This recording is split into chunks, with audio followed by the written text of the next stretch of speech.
Kalau kita mengerjakan yang wajib saja, tak banyak sunatnya, apakah kita bisa masuk surga? Sholatnya subuh, zuhur, asar, maghrib, isya. Puasanya Ramadan aja. Masuk surga? Masuk. Cuman di kaki-kaki limanya aja lah. Kenapa orang kalau rumah mau lengkap? Ada ruang tamunya, ada garasinya, ada kolamnya. Makan juga mau lengkap. Ada buah pembukanya, ada manisan penutupnya, ada teh manisnya. Tapi kenapa pas ibadah mau wajib-wajibnya aja? Kalau cerita cukup syarat, cukup. Tapi kalau mau lebih daripada itu, maka laksanakan yang sunat. Saya bekerja di rumah makan bagian dapurnya. Jadi kalau mencuci ayam, sekali banyak cucinya itu di baskom besar. Baskom besar sekali cuci ayam tadi banyak.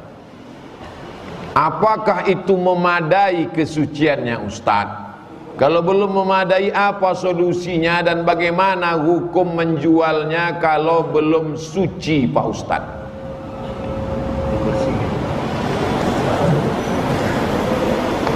Kalau darahnya banyak, darah itu najis. Hurrimat alaikumul maitatu waddamu, diharamkan bagi kamu darah.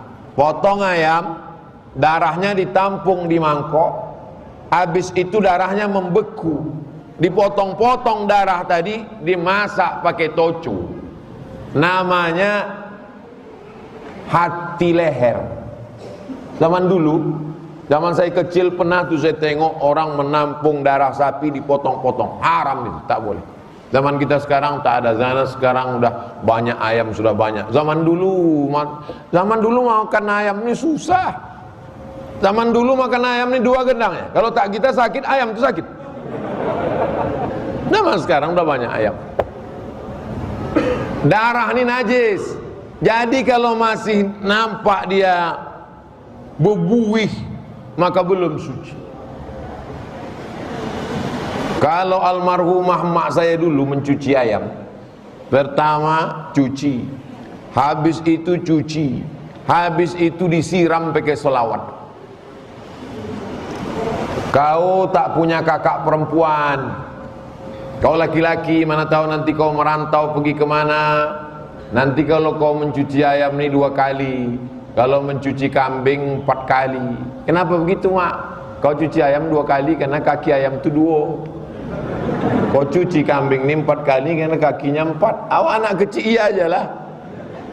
Sekarang baru saya paham, ternyata ayam itu cuci 2 kali karena darahnya tak banyak, tak macam kambing.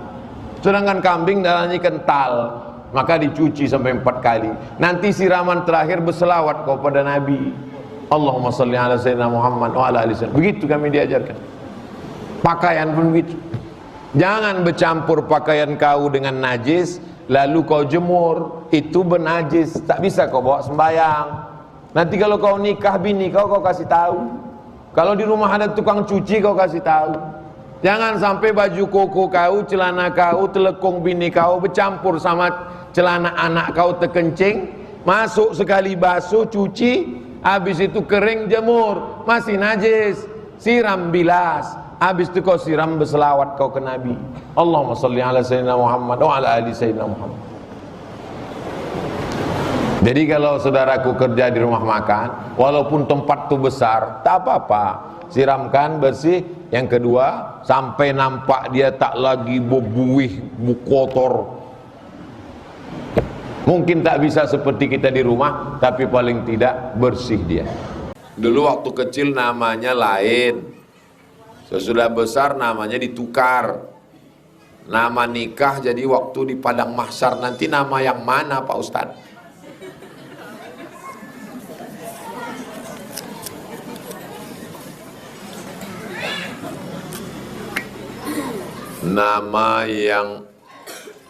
Nama yang akan dipanggil nanti di padang mahsyar adalah nama yang ketika kamu diberikan Allah Subhanahu wa ta'ala nikmat,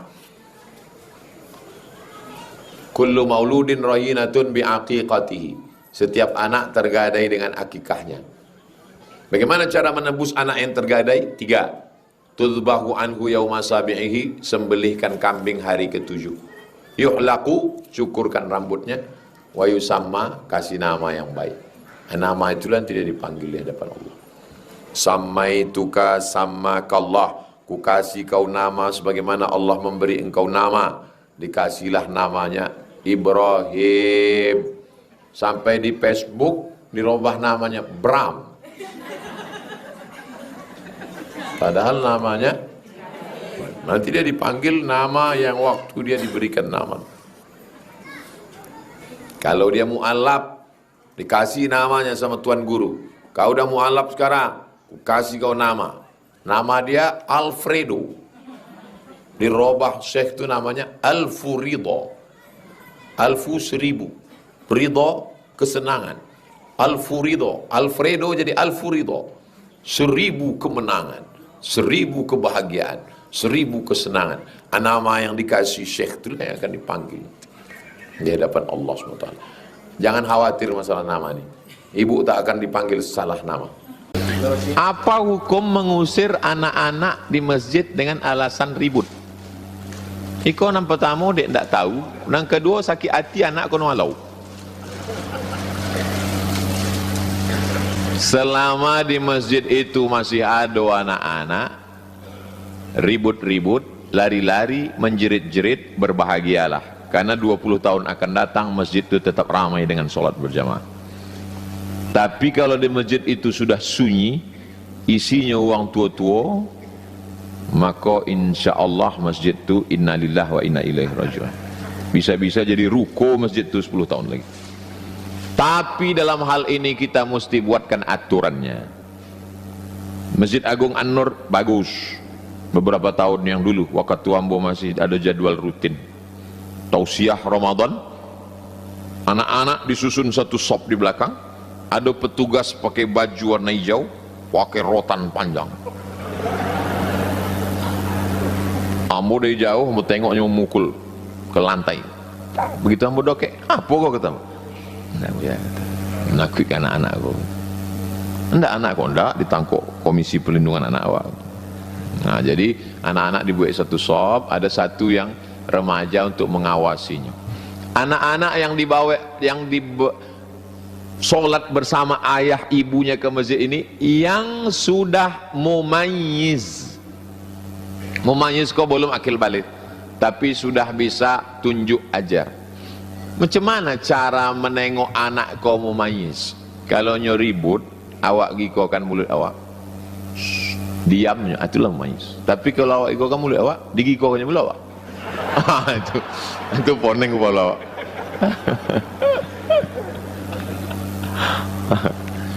Ini khawatir awak bersuo anak-anak yang ulun mumayyiz sama orang tua yang hampir hilang akal. Itu bahaya. Yang iko ndak ada akal, yang iko kurang akal. Itu pocah saja dia. Apalagi anak-anakku lagi ke sana, lagi ke sana, bekerja ke siko, apa aku letaknya kacamata di bawah. Anakku asal lalu, katanya. Selesai semua, salam tu tak dua oleh sekanan. Assalamualaikum warahmatullahi wabarakatuh. Anak wang. Lah berkelahi waktu saja. Balik ke rumah, itulah kan lama sabik kita kawan. Tak usah kamu saja lagi.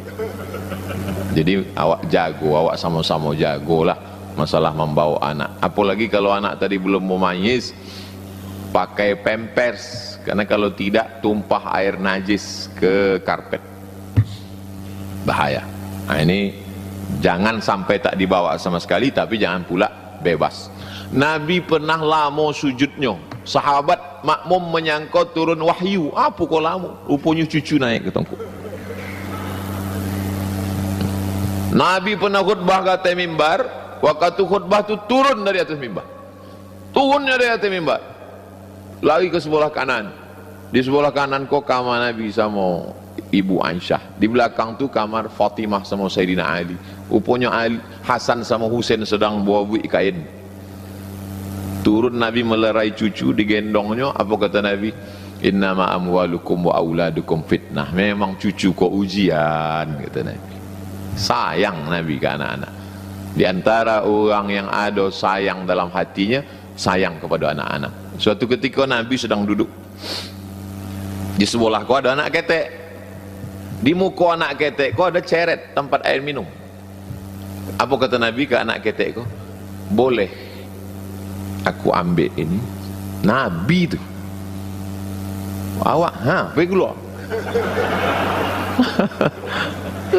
Oh, tak masuk surga so Nabi semua anak-anak. Ada anak ketek namanya Abu Umair, digelar Abu Umair. Ini ada burung pipit kan Nughair. Mati burung pipitnya kok. Menangis anak ketek kok, mati burung pipit. Apa kata Nabi menggodanya? Ya Abu Umair, ma fa'alan Nughair. Anak ketek, apa cerita burung pipit kau tahu? Tengok. Diciumnya Hasan Hussein di poloknya. Datang orang Arab Badui. Apa kata orang Arab Badui? Ambo 10 anak ambo laki-laki, ndak ada ambo cium-cium. Kata Nabi, man la yarham la yurham. Siapa yang ndak ada kasih sayang, maka ndak disayang Allah SWT. Jadi kalau awak ke masjid rajin solat menengok anak ketek naik dah, aiko belum putih kaji. Nah, saat ini begitu banyak kasus pelecehan seksual, pemerkosaan, pencabulan. Hukum mesti memberikan efek jerah. Pengedar narkoba dipenjara, menghabiskan duit negara, makannya disediakan negara, tempat tidurnya disediakan negara, menjual narkoba pula dia dari dalam penjara melalui handphone. Di luar penjara takut ditangkap, di dalam aman. Maka hukum yang paling tepat untuk pengedar narkoba adalah hukum mati. Ambo tausiah di Kanwil Kemenhukham. Pak Kanwil kok Kristen, Protestan.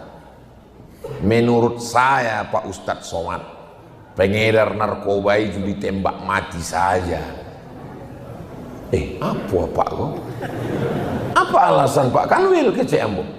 Tidak seimbang jeritan dia waktu ditembak dengan jeritan orang yang tak bersalah di kampung-kampung pakai narkoba. Tembak itu cocoknya Pak. Saya juga setuju, saya penjara-penjara tembak cocok. Dalam hati Ambo, gua banget ini. Emang itu cocoknya. Siapa yang menetapkan hukum itu? Melalui undang-undang. Siapa yang duduk di undang-undang? DPR RI. Makanya pilih orang yang kalau dia duduk tanya dulu, Bapak nanti kalau duduk di situ apa yang sikap Bapak terhadap narkoba? Apa yang akan Bapak lakukan terhadap? Begitu juga tentang pelecehan seksual, pemerkosaan, pencabulan. Kalau dia sudah menikah, tidak ada jalan lain. Hukumannya adalah hukuman mati. Kalau belum menikah dicambuk 100 kali. Tapi kalau baru 75 lah mati, jangan ditaruh ikan. Cambuk 75 matinya. Berhentilah, stop. Jangan 100. Mengeluh sipir-sipir Pak polisi di penjara menghadapi sulit. Makanya terapkan hukum ini. Bisa tak diterapkan hukum ini? Bisa. Melalui apa? Kesepakatan. Sepakat semua bahwa pemerkosa hukum mati. Bisa. Konstitusi itu. Siapa bilang inkonstitusional? Tapi suara umat Islam. Pemilu 1955, Masumi, suara tertinggi zaman itu tidak melebihi 40%. Suara umat Islam paling tinggi 30, 35, paling tinggi tahun 55, hampir 40. Yang lain dikuasai oleh suara liberal, komunis, ateis. Ini perjuangan dakwah. Buya Hamka rahmatullah alaih meninggal, masalah tidak selesai. Buya Muhammad Nasir meninggal, masalah tidak selesai. Ustadz Somad meninggal, masalah tidak selesai. Kita dikirim Allah ke bumi bukan untuk menyelesaikan masalah, tapi kita berbuat. Allah tidak akan tanya kita, sudahkah kau selesaikan masalah? Tapi paling tidak kita berusaha menyelesaikan masalah-masalah, masalah pendidikan, masalah pelecehan seksual. Bagaimana seorang korban dapat menerima takdir yang terjadi pada dirinya? Ada korban, lalu kita nasihati si korban, terimalah semuanya ini adalah takdir dari Allah, sabar ya. Coba balik seandainya kita yang jadi korban, datang orang menasihati kita, datang orang nasihati saya, Somad sabar ya, muncung orang sabar. Itu kan orang kanai. Cara menguatkan dia, cara menguatkan korban ini adalah tunjukkan depan matanya. Iko orangnya nan memperkosa orang kan? Ayo, awak tembaknya sampai mati. Sesudah itu baru sabar kan? Ayo udah sabarlah. Begitu caranya. Jangan injak bambu. Jangan seperti membelah bambu. Satu diinjak, satu diangkat. Dia disuruh sabar. Dia stres, dia depresi. Menyuruh dia sabar seimbang. Yang melecehkan kau, yang memperkosa kau, itu dia mati, udah ditembak. Baru kita tanya dia, setelah kau menengok dia mati, sabar udah? Sabar aku Ustaz lah, sabar alhamdulillah. Begitu. Emosi mana nampaknya Buya. Saya mahasiswa semester 1 UIN, tepatnya Fakultas Usuluddin, jurusan ilmu hadis. Sebelum diterima di fakultas, saya sempat tak diridhoi orang tua karena tak bisa memberikan alasan selesai kuliah nanti kerja apa. Katanya masuk umum aja karena lebih mudah mendapatkan pekerjaan. Jujur saya masuk Fakultas Usuluddin karena direkomendasikan oleh salah satu guru hadis saya, karena beliau melihat potensi yang besar pada diri saya. Sampai pada akhirnya saya tetap berangkat ke Pekanbaru dengan ongkos saya miliki. Pada awalnya saya sempat tak dikirimi uang oleh orang tua saya selama beberapa bulan.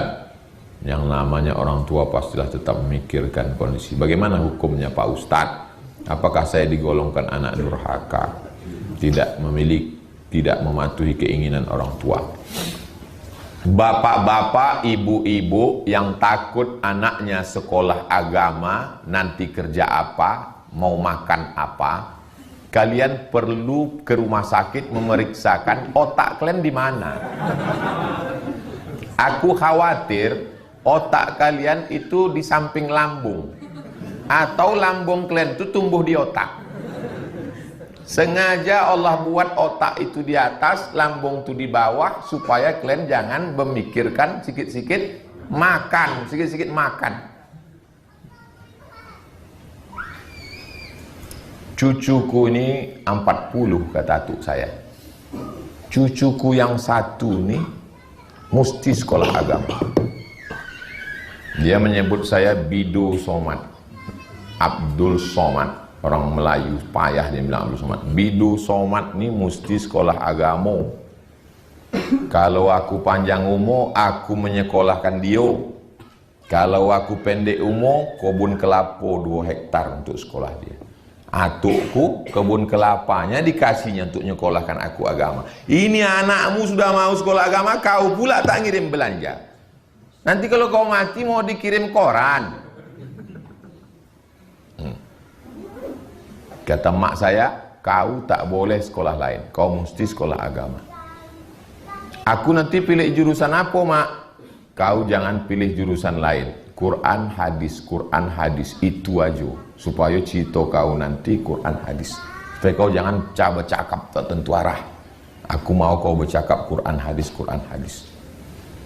98 dipesankannya itu. Jangan ambil jurusan lain yo. Quran hadis yo mak.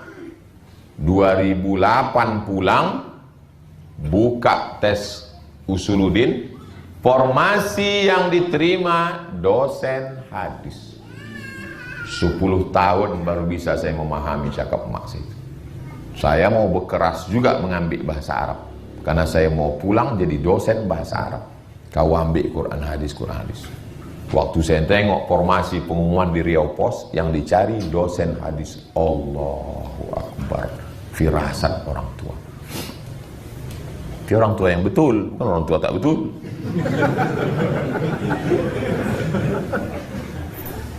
Jumpalah dosen UIN. Saya Pak Ustadz punya adik saya ini sekolah di pesantren, numpang di rumah tante saya di Jakarta. Kamu nanti kalau tamat pesantren mau makan apa?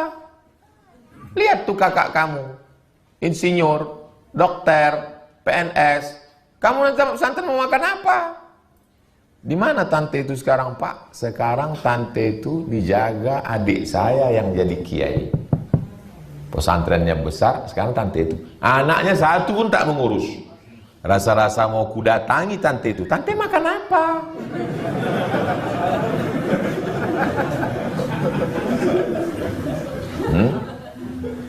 Tunjukkan bahwa kau benar, selesaikan kau di jurusan hadis, tamat situ nanti kau mengabdikan kepada Allah.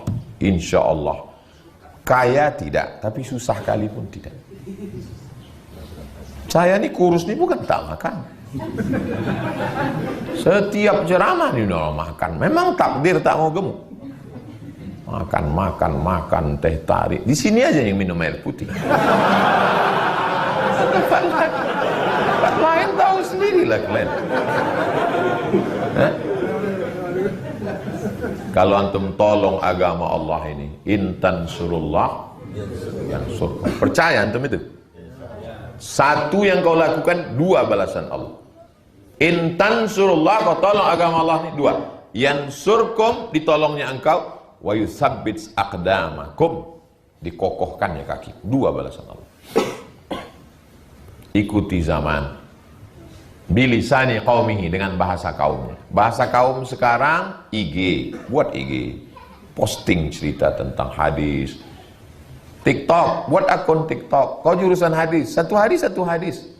Assalamualaikum warahmatullahi wabarakatuh. La yu'minu ahadukum hatta yuhibba li akhi. Pahala itu pasti, viral itu nasib. Pahalanya pasti, viral itu nasib. Kalau bolehlah waktu ini dimundur kembali ke belakang, apa yang Ustaz inginkan? Kalau bisa jangan terlalu viral. Susah makan, susah jalan-jalan, susah, apapun susah. Mau ke mall paksa tutup ini, membawa sama istri mau jalan payah. Jadi tak usah terlalu terkenal, sedang-sedang aja. Bisa jalan ke mana, bisa ke Belanda. Yang sedang, saya tengok Ustadz yang sedang-sedang bisa ke Jepang, bisa. Awak ke Singapura pun payah. Tak usah viral-viral kali. Antum serius belajar nih, antum selesaikan hafalan Quran. Allah, kalau Allah sudah berjanji, ku tolong kau nanti. Innaka la tukhliful. Kalau saya alhamdulillah, tapi bagi saya orang tua ini cambuk yang paling. Tapi bukan saya menyuruh kalian durhaka sama orang tua. Tetap punya cita-cita, kalau berhasil nanti ku bahagiakan rumah ayahku, ku senangkan dia. Kenapa setelah Rasulullah wafat perhatian umat fokus pada masalah politik, khususnya dalam masalah memilih khalifah? Dunia ini tidak boleh kosong dari pemimpin. Satu malam dengan pemimpin yang zalim lebih baik daripada 60 tahun. Satu malam tanpa pemimpin lebih celaka. Tapi ini jangan dijadikan dalil untuk memilih pemimpin celaka. Mereka meninggalkan jasad Nabi terbujur demi politik. Kalau orang meninggal, yang ngurus jenazahnya itu keluarga, bodoh. Yang mengurus jenazah, jangan kau bayangkan jenazah Nabi tergolek-golek, tak terurus. Yang mengurus jenazah Nabi itu Sayyidina Ali, karena dia tak punya saudara kandung. Sayyidina Ali itulah saudara dia, ayah mereka adik-beradik. Abbas, pamannya masih hidup. Abdullah bin Abbas, Fadl bin Abbas, Sayyidina Al-Hasan, Sayyidina Al-Husain. Itu yang mengurus jenazahnya. Sedangkan Abu Bakar, Omar, Osman, mereka di Saqifah Bani Sa'idah bermusyawarah untuk pemimpin. Jadi ceritanya jangan dibalik. Ini gara-gara banyak dengar ceramah Syiah. Yang ngurus jenazah Nabi udah ada keluarga, sahabat, masing-masing dengan tugasnya. Saqifah Bani Sa'idah itu sebelah kanan. Kalau kita ngadap ke kiblat, di Masjid Nabawi, sebelah kanan. Sengaja tak dibangun hotel, dibiarkan tanah kosong jadi taman. Tertulis Saqifah Bani Sa'idah, tempat musyawarah sahabat pengangkatan Abu Bakar bermusyawarah sebagai khalifah. Nanti antum pergi umroh, tengok mana kata Ustaz Somad Saqifah sebelah kanan. Jelas? Apa hukum bermakmum dengan imam yang merokok? Sholatnya batal. Karena waktu jadi imam itu dia merokok.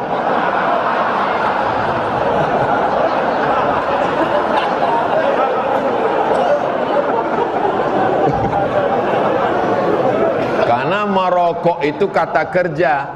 Tapi kalau pertanyaannya, apa hukum berimam kepada perokok?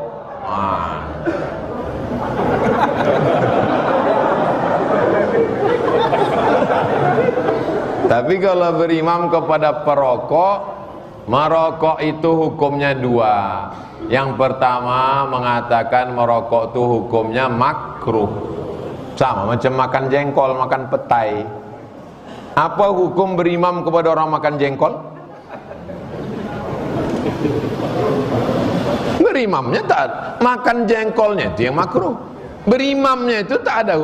Hukumnya mubah, boleh hukumnya. Sholatnya itu sunnah, mendapatkan pahala 27. Tapi kalau dia berkeyakinan bahwa merokok itu haram, dan ada orang melakukan perbuatan haram terus menerus, orang itu fasik, maka hukumnya berimam kepada fasik. Berimam kepada orang fasik dalam mazhab Hambali sholatnya tak sah, ketat mazhab Hambali.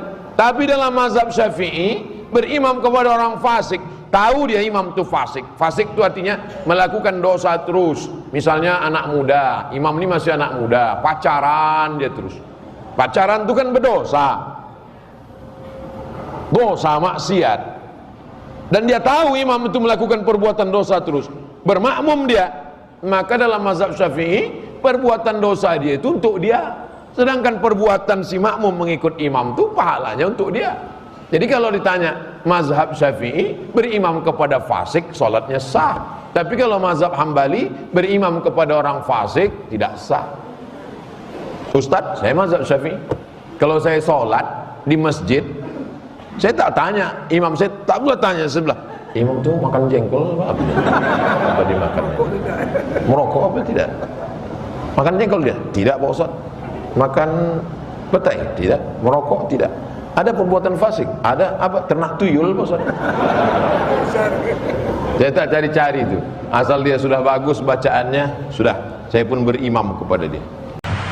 Bagaimana kalau seorang perempuan mengikuti pertandingan bela diri? Bagus. Perempuan sekarang bagus ikut bela diri. Karena sekarang banyak pelecehan seksual. Laki pun KDRT. Nah, jadi kalau kalian ikut bela diri, silat, taekwondo, judo, agak besar sedikit sumo. Ikut. Tahu tuh pereng nanti, silakan. Bagus.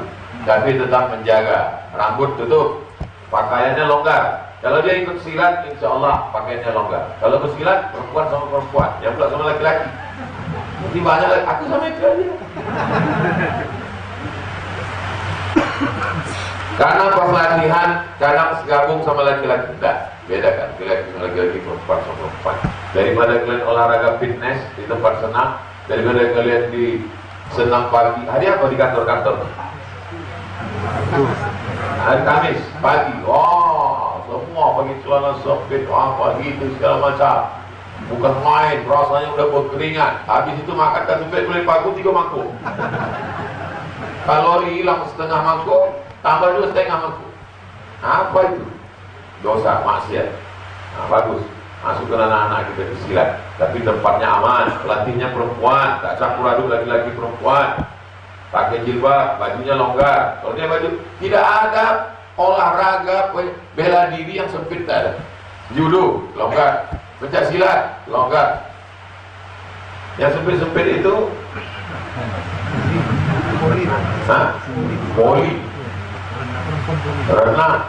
renang tak baju terus kan.